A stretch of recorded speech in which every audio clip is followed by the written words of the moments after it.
President na Soto, bago Soto, Swanbull Soto, the last hurrah of Soto. Ngayon ang 8 September 2025, Monday,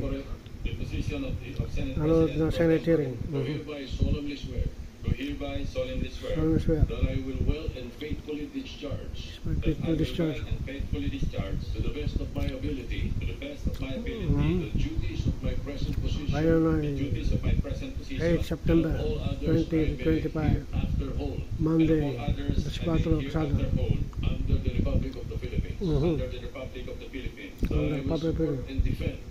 that I will support and defend the Constitution of the Philippines, the Constitution of the Philippines, that I will obey the laws, legal orders, and decrees promulgated by the duly constituted authorities, and maintain true faith and allegiance. To the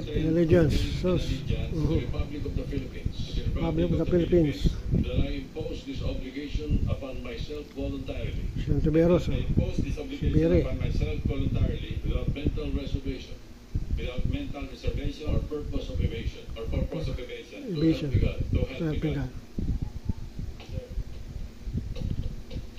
Soto, tsaka si Lacson, bagong Senate President, Soto. Santiberos.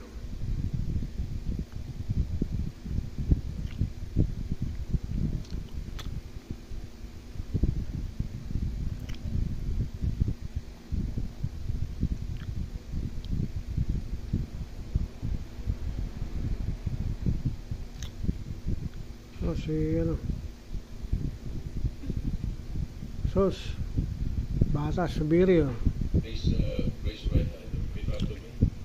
Bata na Subiri. Having been elected as a position of the chairperson of the Committee on Rules, do hereby solemnly swear that I will well and faithfully discharge to the best of my ability the duties of my present position, and of all others I may hear